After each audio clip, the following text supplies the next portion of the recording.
Bonjour, ici Alex Wagner de Morning Kiss, première école pour rencontrer et séduire les jeunes femmes qui vous plaisent. Et aujourd'hui, j'ai le plaisir d'accueillir Alexandra, qui nous honore de sa présence. Elle est ancienne bachelorette. Et donc justement, je vais la faire intervenir dans notre série de vidéos Les Dessous du Bachelor pour qu'elle nous donne ses perspectives derrière les coulisses. C'est sur Morning Kiss. Alors bonjour Alexandra. Bonjour. Ça fait pas mal de temps qu'on se connaît, ça fait à peu près 6 ans qu'on est amis et je viens d'apprendre que ça fait seulement 7 ans que tu es arrivé à Paris. Ça c'est quelque chose que je ne savais pas, on n'en avait jamais parlé. Tu es savoyarde d'origine et tu es arrivé à Paris et tout de suite ta vie est devenue un peu une sorte de vie de dingue, on peut dire. J'adore, j'ai noté un slogan que tu m'as donné tout à l'heure, c'est que tu es arrivé à Paris pour vivre tes rêves plutôt que pour vivre ta vie. Et c'est-à-dire que tu as accompli... Ou plutôt que rêver sa vie. Plutôt que rêver sa vie, ah oui, ok, ah oui, c'est encore mieux. Différent. Vivre ses rêves plutôt que rêver sa vie.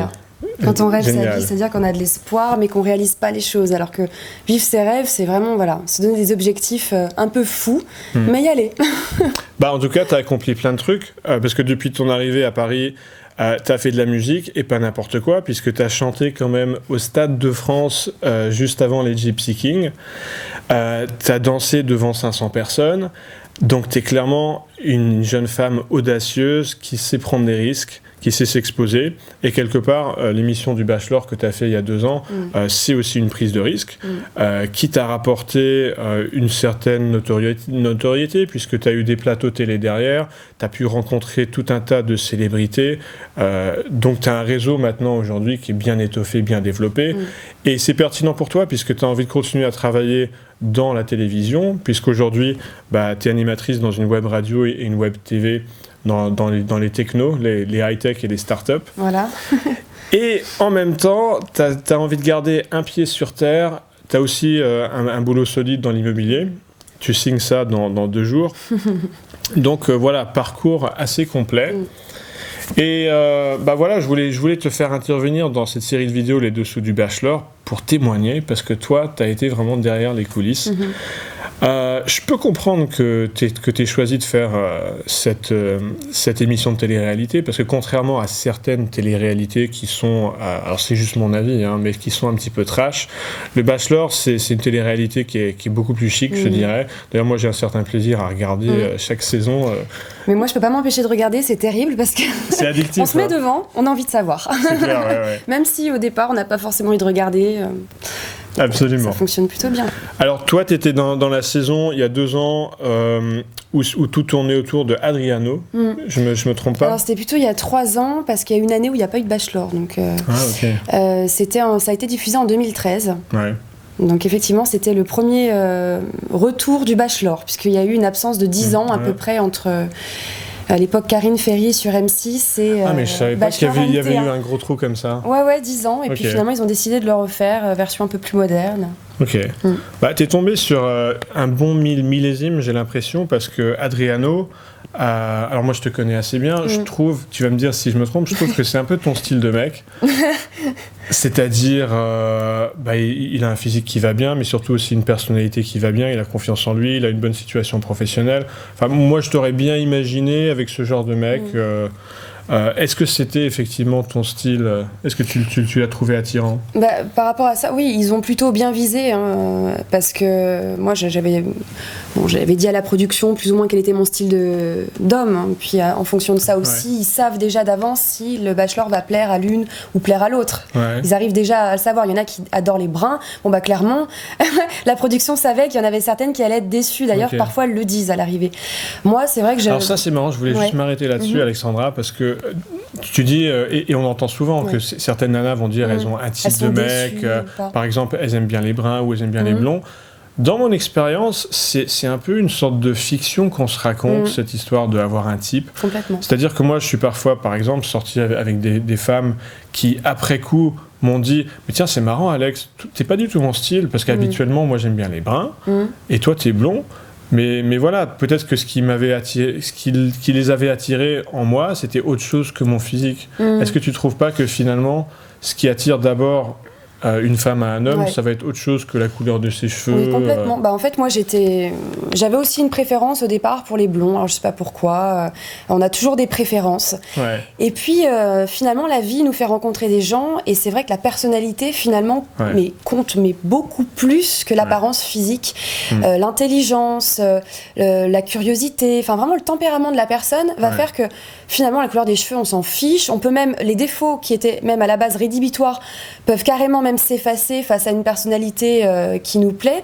Donc là-dessus, moi, je suis assez d'accord. Je n'ai plus du tout de critères, dans le sens où c'est pas la priorité. C'est pas ça qui va nous rendre heureuse. Donc bien sûr, il faut que la personne nous plaise, ça c'est évident. Mais après, ça c'est de l'alchimie, ça s'explique pas. C'est pas une question forcément de physique. Il y a toujours des petites choses qui nous plaisent sur le corps de quelqu'un. Heureusement, parce que voilà, ça compte quand même. Mais moi, je privilégie vraiment le bien-être avec la personne, sa mentalité, son vécu. Finalement, ce que beaucoup de femmes appellent le charme.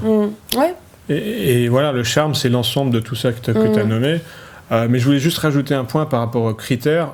Souvent, je dis qu'au lieu d'avoir des critères en positif, on peut avoir peut-être 5 critères en négatif, c'est-à-dire des trucs rédhibitoires, où quand on va s'apercevoir que le mec en question, il a ce critère rédhibitoire, c'est fini. Par exemple, je sais pas moi, s'il est malhonnête, ça peut être un critère rédhibitoire et ça peut, voilà. Oui, alors après, il y a des critères comme ça.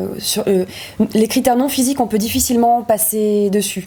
Parce que c'est vrai que quelqu'un de malhonnête, je vois pas comment on peut d'un coup dire c'est pas grave, il est malhonnête, mais je l'aime quand même. Non. Par contre, les critères physiques, c'est vrai qu'on... toi, tu dis ça, mais peut-être que d'autres femmes, je veux dire, ces mecs-là malhonnêtes, ils arrivent quand même à se marier, à se reproduire. Peut-être malheureusement, ils arrivent à se reproduire. Oui, c'est vrai. Après, il y a toujours des gens qui sont plus forts que d'autres. On a tous des valeurs différentes. Mais alors, oui, en tout cas, c'est clairement le bachelor cadré comme une compétition. Et donc, Adriano était mis en avant comme une sorte de prix à remporter. 20 jeunes femmes, toutes plus belles les unes que les autres, sont en quête du prince charmant, de celui qui fera battre leur cœur. Elles se préparent ce soir à rencontrer pour la première fois le bachelor, l'homme qui risque de les faire chavirer. J'ai envie qu'il me repère. Il faut à tout prix lui plaire, à tout prix.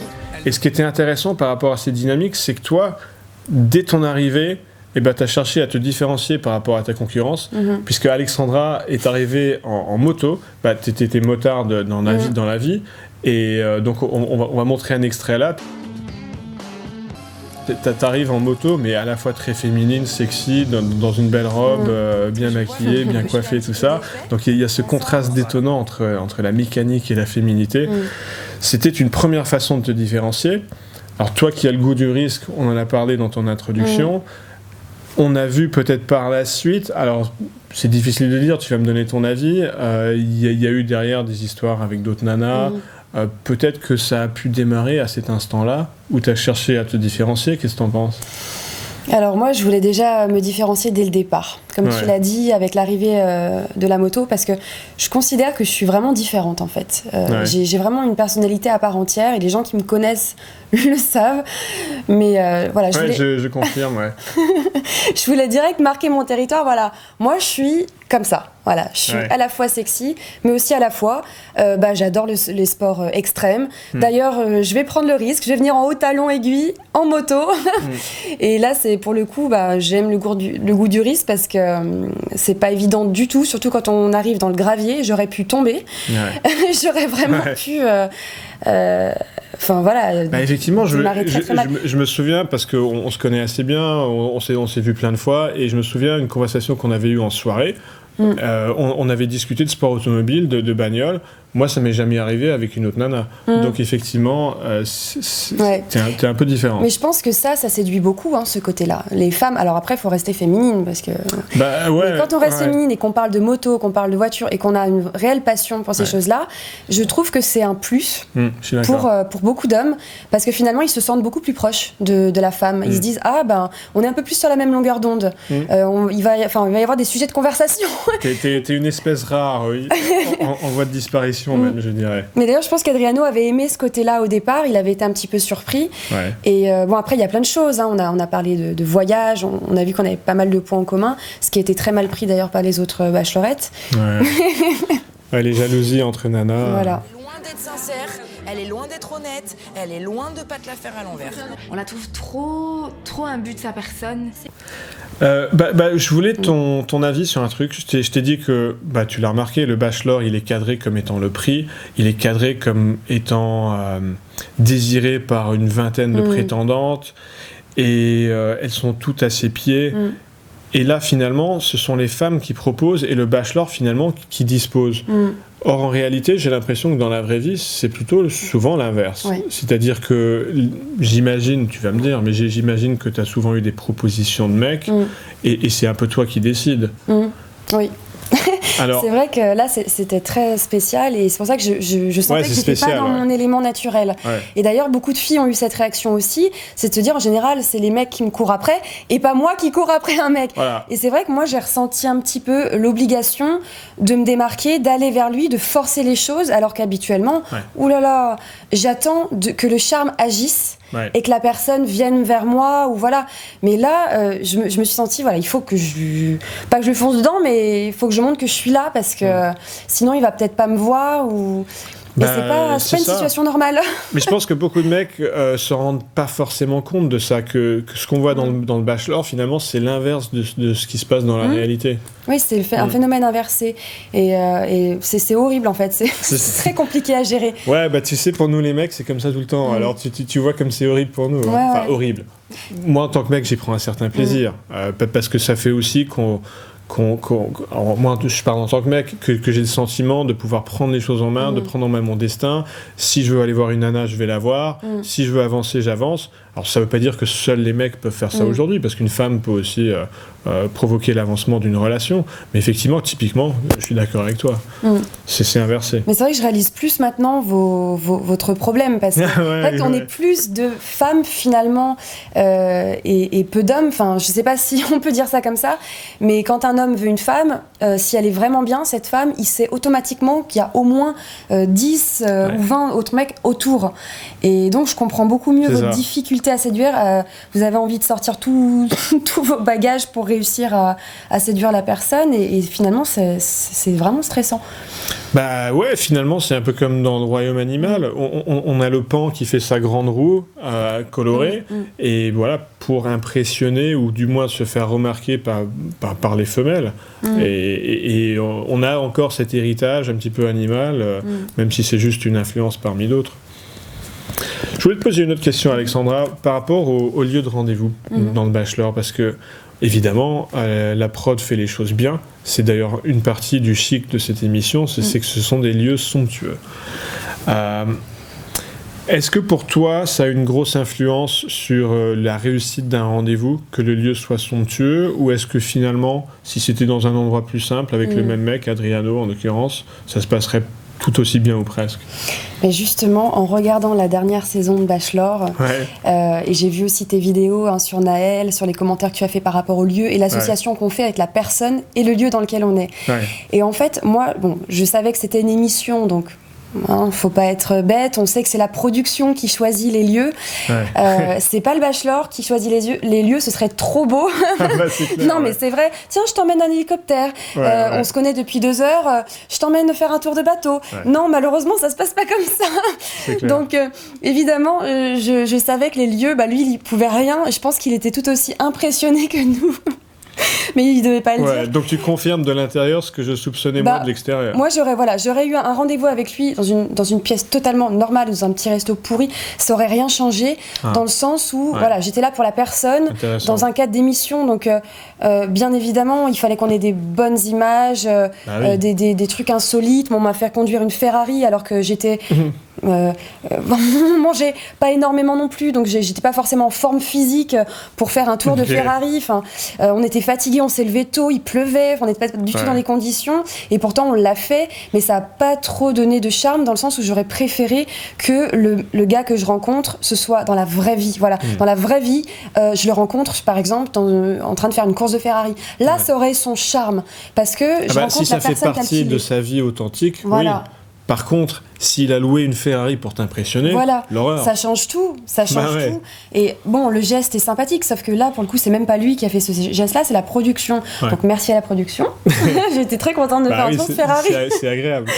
mais non. Je crois que c'est important de le souligner pour les hommes qui nous regardent, parce que beaucoup d'hommes tombent dans le travers. Moi, je sais que c'était mon cas il y a longtemps. Tombent dans le travers de surinvestir un premier rendez-vous avec une nana, de vouloir à tout prix trouver le lieu classe, le lieu superbe pour l'épater, et en fait finalement d'abord c'est contre-productif de vouloir essayer d'impressionner et d'épater quelqu'un, parce que ça veut dire ça sous-communique à la personne que vous n'avez pas assez de valeur en vous pour l'intéresser, et en plus de toute façon c'est assez inimportant, parce que comme tu le dis, et je suis d'accord avec toi, un lieu simple, tant que l'alchimie est là, que le feeling est là entre les deux personnes, peu importe. Voilà, au moins on est dans le vrai. Parce que de rencontrer quelqu'un pour la première fois dans des conditions insolites, bon, si c'est le hasard qui nous y amène, c'est très bien, mais si c'est un rendez-vous préparé, finalement ça n'a pas d'intérêt. Ouais, ou alors si, comme tu dis, ça fait partie du lifestyle naturel du mec. Voilà. Si dans son quotidien, il déjeune au Ritz, bah oui, évidemment, il attend de déjeuner au Ritz. Dans son élément. Mais c'est parce que ça fait partie de sa vie, c'est tout. Ouais. Impeccable. Et justement, question un peu liée à ça. Alors, t'as regardé ma vidéo sur le rendez-vous de Naël, apparemment. Qu'est-ce que t'en penses de ça ? C'est-à-dire j'ai l'impression que la prod choisit souvent des rendez-vous qui sont à forte adrénaline. Bon, d'une part parce que ça fait des belles images, mais aussi peut-être pour le spectacle. Toi, t'as parlé de la conduite d'une Ferrari. Avec Naël, c'était de l'escalade. Et donc, ça fait de l'émotion, ça fait des hormones qui circulent dans le corps, et il y a ce phénomène en psychologie qui s'appelle l'erreur fondamentale d'attribution, qui fait qu'on peut faire la confusion entre ces sensations-là qui viennent du pilotage de la Ferrari, et les attribuer, en fait, en l'occurrence, à Adriano. Et se dire, ah ouais, j'ai eu des émotions avec Adriano, c'est grâce à lui. j'ai kiffé, et donc inconsciemment, on va peut-être se dire c'est grâce à lui. Ouais. Est-ce que tu penses que c'est quelque chose de délibéré de la part de la prod, ou est-ce que c'est un peu accidentel ? Est-ce que tu es d'accord avec mon analyse là-dessus ? Je pense qu'ils ont pas trop. En fait, la production n'a pas trop le choix. Parce que c'est une émission très classe, très chic. À la base, Adriano, c'est censé être le gentleman parfait, célibataire, qui a de l'argent, qui vient d'une bonne famille, qui a un super métier, qui est beau, qui est sportif. C'est le mythe de l'homme parfait. Voilà, donc du coup, finalement, le décor est hyper important. Sinon, on rechute. Et on se dit, mais en fait, finalement, c'est juste quelqu'un de quelconque et l'émission n'a plus de sens. Donc là, pour le coup, oui, je crois que c'est vraiment l'émission qui veut ça. Et on joue un peu le jeu. Je pense que les filles, elles sont pas idiotes non plus. Elles savent que ça fait partie aussi du jeu. Mais moi, pour le coup, je suis restée toujours... j'ai toujours gardé les pieds sur terre parce que je savais, je viens aussi du milieu de la télévision. Donc voilà, je sais aussi ce que c'est d'être du côté de la production. C'est un peu dommage, quoi. En même temps, peut-être que même si ton intellect n'était pas dupe, peut-être que inconsciemment, ça te faisait quand même vivre des expériences assez folles avec le mec. Ça peut peut-être jouer. Pour certaines filles, je pense que ça peut jouer. Après, moi, je pense qu'il m'en faut beaucoup. Ah oui. Parce que... non, mais... Ouais, c'est vrai que t'en as connu d'autres. Voilà, je suis plus à cette étape-là dans ma vie. C'est-à-dire que j'ai plus 18 ans, je découvre plus le monde. Le monde, je l'ai découvert. J'ai beaucoup voyagé aussi. J'ai vécu beaucoup de choses. J'ai vécu beaucoup de situations. Donc, c'est pas ça qui va m'impressionner aujourd'hui. Moi, je recherche autre chose. Par contre, c'est vrai que pour les filles qui ont 18 ans, 20 ans, 22 ans, c'est tellement magique pour elles. Enfin, elles y croient, elles croient au rêve et ça fonctionne super bien puisqu'on tombe complètement amoureuse du garçon.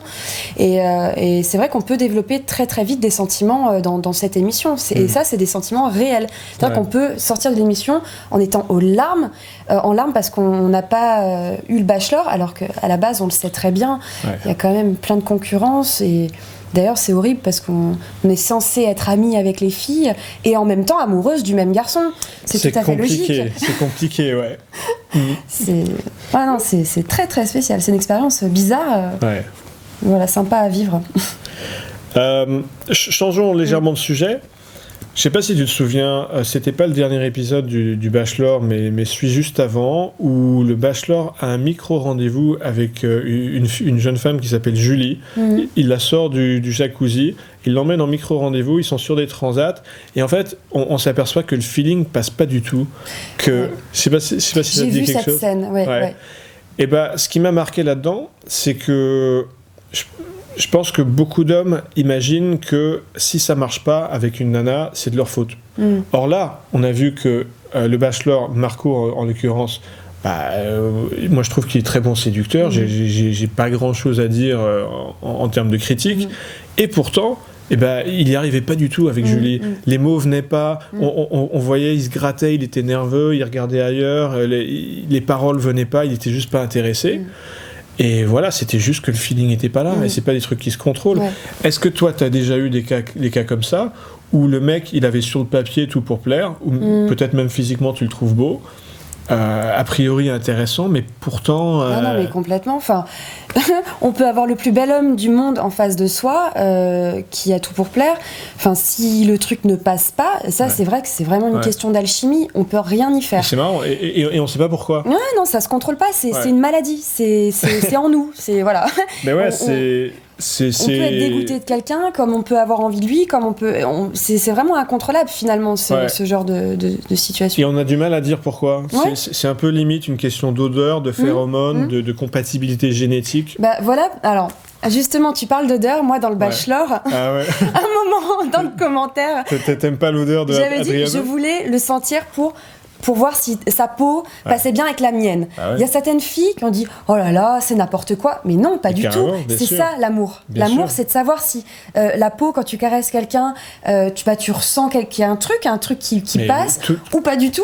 Mais c'est ça la compatibilité entre deux personnes. C'est pas est-ce que toi t'aimes la musique pop et moi aussi j'aime la musique pop, c'est pas ça. C'est est-ce que nos odeurs se mélangent bien. Je suis carrément d'accord.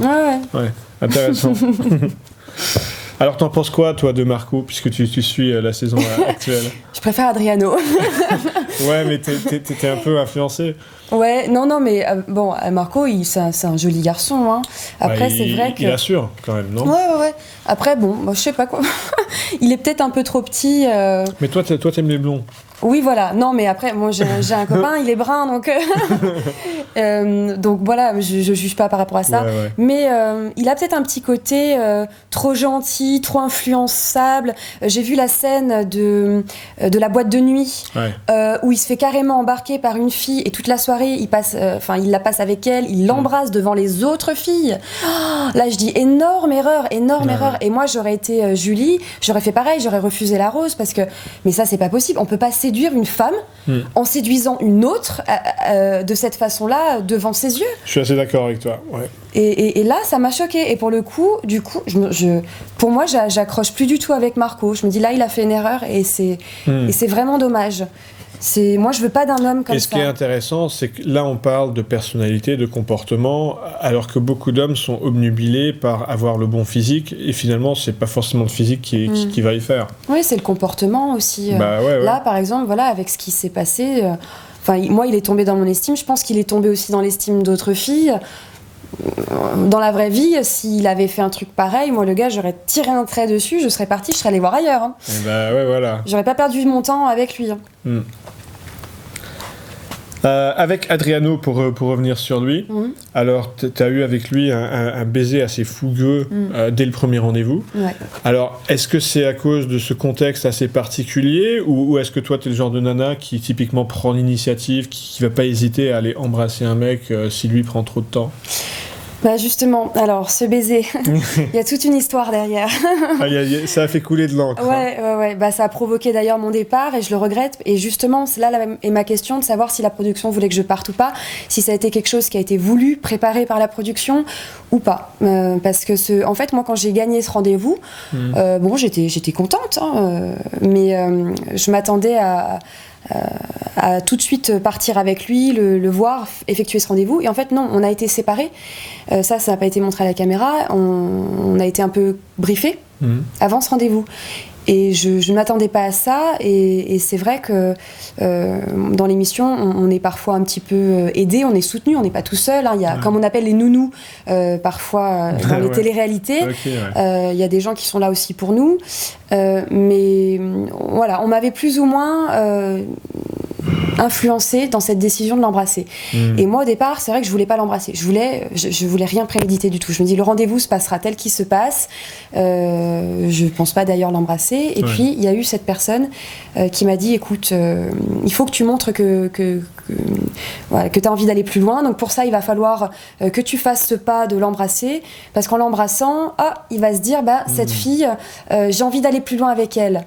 Et en gros, on m'a fait comprendre que si je ne le faisais pas, il allait peut-être ne pas me garder. Donc moi, je me suis sentie en fait obligée de l'embrasser. Et c'est vrai qu'on avait une demi-heure de rendez-vous, donc il fallait que je case quand même le bisou dans ces 30 minutes de rendez-vous. Ça fait short. Voilà, donc c'était un peu de stress, je savais pas trop comment m'y prendre. Ouais, donc c'est pas quelque chose, c'est pas comme ça que tu te comportes habituellement. Non, voilà. Et ça, c'est vrai que on peut pas forcément toujours en parler. Il y a des choses qu'on peut pas dire. Bon, mais du coup, c'est aussi ce baiser qui a fait que je suis partie.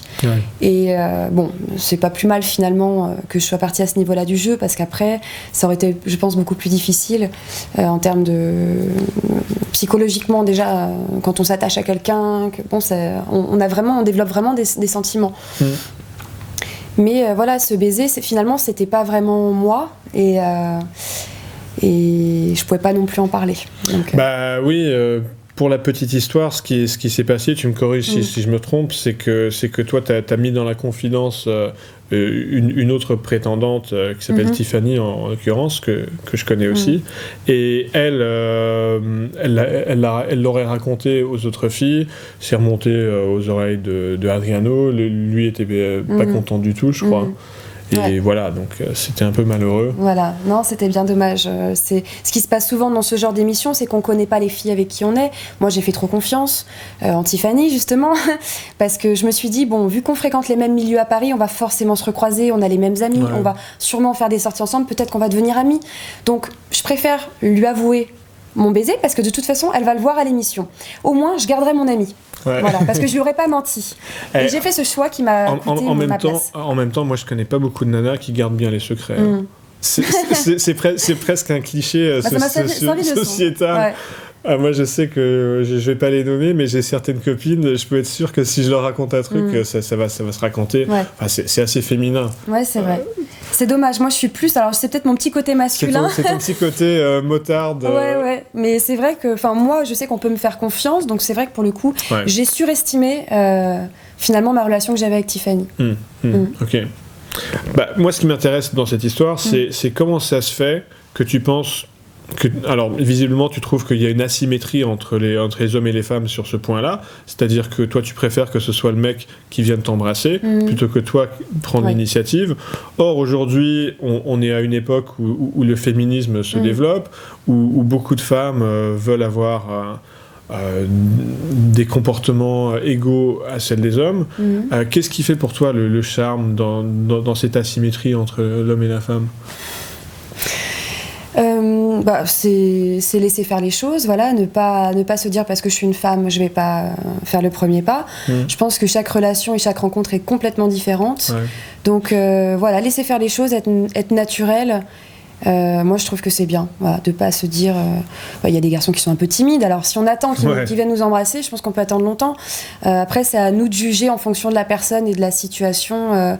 Quel est le moment propice pour aller de l'avant. Voilà. Mais c'est bien que les filles puissent faire le premier pas. Après, je trouve que c'est encore un petit peu mal jugé dans notre société. Je trouve que la fille qui va embrasser le garçon, elle est tout de suite insultée. C'est vrai que c'est extrêmement dommage. Il y a beaucoup de jugements qui pèsent, je trouve, sur les épaules des femmes. Des jugements qui, paradoxalement, viennent souvent des hommes. Et c'est un paradoxe parce que les hommes vont souvent s'en plaindre. Ils vont se dire, non, moi, en tant qu'homme, j'ai à faire tout le boulot. Ouais, mais c'est parce que derrière, tu juges les femmes qui le font à ta place. Donc. C'est vrai qu'entre les femmes qui sont extrêmement entreprenantes, comme on a pu le voir dans le Bachelor, où il y a des femmes qui sont carrément moi je m'en fous des autres, j'y vais, je l'embrasse. D'ailleurs, c'était une mauvaise technique, le coup de la boîte de nuit, de l'embrasser dans ces conditions-là. Moi, je trouve que c'est juste, c'est pas possible. On est dans une émission, on a envie de trouver l'homme de sa vie. est-ce que tu vas embrasser pour la première fois la femme de ta vie dans des conditions comme ça ? Moi, je suis comme... Ça s'est passé avec... si ça se trouve, c'est ton cas. Bah, après, si vous êtes dans un délire tous les deux, oui. Mais là, dans la situation où il est devant les autres filles... Je suis d'accord avec toi. Non, c'est pas... Vu la situation, je suis d'accord avec toi. Ouais, c'est clair. C'est pas possible. Oui, alors justement, ça nous amène à un autre paradoxe dans l'émission de Bachelor, parce que tu dis que c'est pour trouver l'amour, et effectivement, c'est comme ça que c'est vendu. Et pourtant, Adriano, qui a choisi Magali à la fin de l'émission, bah, ça n'a pas duré du tout, de ce que j'ai lu. Ils se sont pas revus après l'émission. Adriano est parti à Ibiza, je crois, s'amuser avec ses potes. Ouais. Et j'ai lu dans le slogan dans ce magazine de, je crois que c'était télé quelque chose, je sais plus lequel. Voilà, c'est encore un amour, je cite, un amour bidon de la télé-réalité. Ouais. Je pense que c'est à cause de ça d'ailleurs qu'il y a moins d'audience maintenant sur les émissions Bachelor. Ah ouais. Je pense que les gens, ils sont plus trop dupes, ils se disent que... Mais je comprends pas, parce que alors, toi qui étais dans l'émission... Moi, en tant que spectateur, j'ai l'impression que c'est assez authentique, que les sentiments se développent vraiment, que si le Bachelor, il a choisi Magali parmi une vingtaine d'autres nanas qui sont quand même bien, pourquoi il se reverrait pas? Je suis complètement d'accord avec toi, et c'est vrai que pour le coup, moi je l'ai été dedans, donc les sentiments se développent vraiment, c'est sincère.